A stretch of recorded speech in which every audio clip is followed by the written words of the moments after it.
जैसा कि हमने पिछले एपिसोड में देखा कि होंग ये सेंग के साथ अपने मेंशन लौट गया था और वहाँ उसके पिता होंग शानजी उसे वेस्टर्न हिल जाने के लिए डांटते हैं, साथ ही उसे मार्शल आर्ट सीखने से भी रोकते हैं क्योंकि उन्हें इस बात का डर था कि कहीं मार्शल आर्ट सीख के होंग ये अपनी मॉम के बदले के लिए एम्परर से विद्रोह न करते। और यूनफुई की दी हुई मार्शल आर्ट की बुक आग में जाने की वजह से पास सूत्रा में बदल जाती है। अब वो पास सूत्रा की बुक देख के होंग ये बिल्कुल शॉक्ड हो जाता है, जिसके तुरंत बाद वो पास सूत्रा को स्टडी करने लगता है। जहाँ वो एक विजुअलाइजेशन में चला जाता है तभी उसे एक आवाज आती है कि सभी चीजों की अपनी एक दिशा होती है। वो आवाज सुन के होंग ये तुरंत विजुअलाइजेशन से बाहर आके सोचता है कि इल्यूजन कितना पावरफुल है, यहाँ असली और नकली में फर्क करना भी मुश्किल हो रहा है। जिसके बाद वो उसे दोबारा ट्राई करने का फैसला लेता है और फिर से विजुअलाइजेशन में चला जाता है। तभी उस विजुअलाइजेशन में उसकी सोल उसकी बॉडी से अलग हो जाती है और अचानक वहाँ मैंग सेंजी जिसे हमने पहले देखा है वो होंग ये पे अपनी स्वॉर्ड से अटैक कर देता है,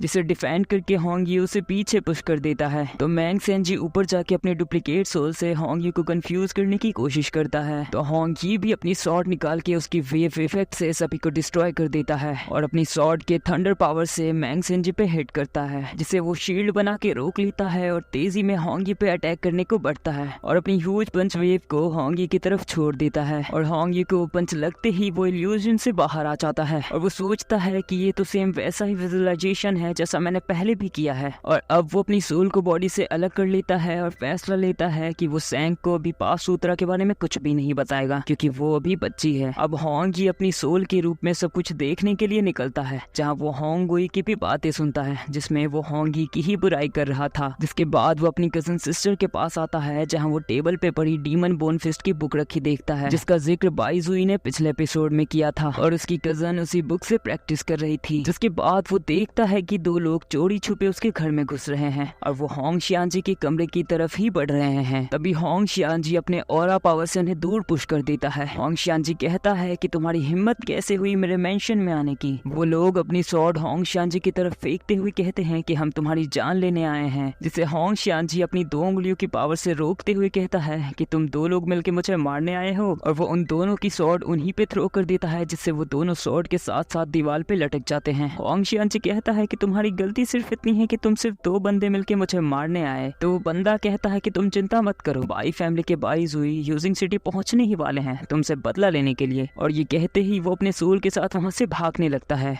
लेकिन होंग शियांजी अपनी पंच के ऑरा से उन दोनों को खत्म कर देता है, पर उसकी इफेक्ट से होंग ये की सोल को भी हार्म पहुंचता है। तभी ड्यूक होंग शियांजी के सभी गार्ड्स वहां पहुंचते हैं, लेकिन अब होंग शियांजी उन सबों को जाने को कहता है क्योंकि वो मेरे एक पंच से ही खत्म हो गया। इधर होंग ये की सोल जख्मी हालत में अपने कमरे में दर्द से चिल्लाते हुए पहुंचती है। ये देख के सेंग तुरंत उसके सोल को उसके बॉडी में भेज देती है, जिसके बाद होंग ये गिर पड़ता है और उसका सिर भी दर्द से फटा जा रहा है और सेंग को पता चल जाता है कि होंग ये का सोल हर्ट हो चुका है। वो कहती है कि अगर एक बार हमारा सोल हर्ट हो जाता है तो हम चीजें धीरे धीरे भूलने लगते हैं और मुझे तो ये चिंता है कि सोल हर्ट होने के बाद इंसान 10 दिन में मर जाता है। इसीलिए वो घबराते हुए यूनफुई को बुलाने के लिए जाने लगती है।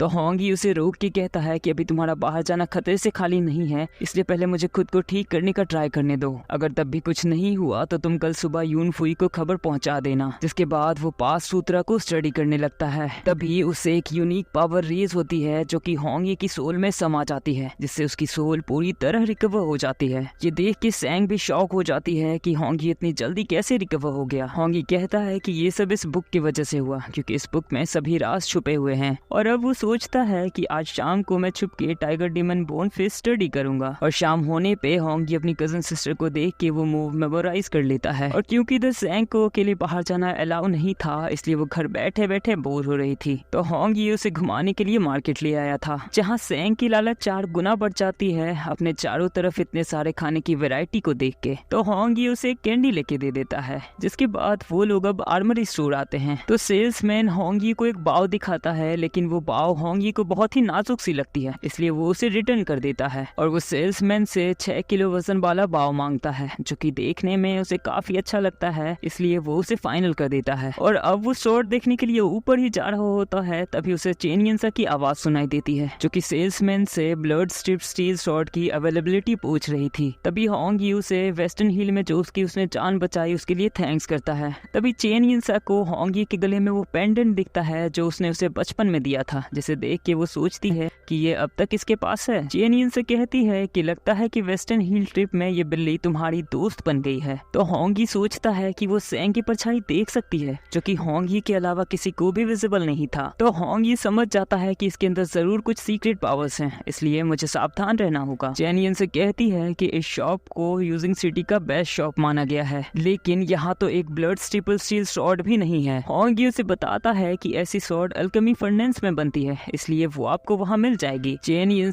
होंगी के बाव को देख के कहती है कि जहाँ तक एक नॉर्मल इंसान की शक्तियों की बात है तो ये बाव उसे कुशल बनाने के लिए ठीक है, पर इतना काफी नहीं है। तो वो उसे अपना रेंच देते हुए कहती है कि ये तुम्हें बाव को पुल करने में काम आएगा। साथ ही जब तक तुम 30 किलो तक के बाव को हैंडल करने की स्ट्रेंथ डेवलप ना कर लो तब तक ये तुम्हारे ब्रीथ को भी स्ट्रेंथ करेगा। जिसके बाद वो रेंच होंगी को दे के चली जाती है। तो होंगी को ऐसा एहसास होता है कि ये घटना उसके साथ पहले भी हो चुकी है, क्योंकि वो और चेन यिन बचपन में मिले थे। इधर चेन यिन अपनी सर्वेंट सीसमा के साथ वापस पैलेस लौट रही है। उसकी सर्वेंट कहती है कि आप उसके लिए पहले से ही वेट कर रही थी, पर आपने ऐसा क्यों दिखाया जैसे कि आप बाय लक मिले हो। चेन यिन कहती है कि मुझे बस उसकी मदद करनी थी, इसीलिए। शीशमा कहती है कि अगर आपको उसकी मदद करने का इतना ही मन है तो उसे आप टोकन क्यों नहीं दे देते। तो वो उसे बताती है कि अगर होंग शांजी को पता चल गया कि मैं उसकी मदद कर रही हूँ तो वो होंग यी को पनिश करेंगे, और ऐसे भी ये टोकन उसके लिए अभी उतने काम की नहीं है जितना उसके मार्शल आर्ट सीखने के बाद आने वाला है। तो शीशमा कहती है कि आप एक नॉर्मल स्कॉलर के लिए इतना क्यों कर रहे हैं। तो चेन यिन उसे बताती है कि वो उसकी मानी हुई बहन बिंग वान का बेटा है। और अब इधर हम एम्परर यांग पान और ड्यूक होंग शांजी को आपस में बात करते हुए देखते हैं, जहाँ यांग पान होंग शांजी से होंगी के बारे में पूछता है। तो होंग शांजी बताता है कि वो भी इंपीरियल एग्जाम की तैयारी कर रहा है, लेकिन वो छुपते छुपाते मार्शल आर्ट भी सीख रहा है। तो यांग पान कहता है कि उसके लिए भी प्रैक्टिस करना बिल्कुल जरूरी नहीं है और न ही वो पुरानी बातें याद रखना, इसीलिए वो इस बारे में होंग शांजी को ध्यान रखने को कहता है।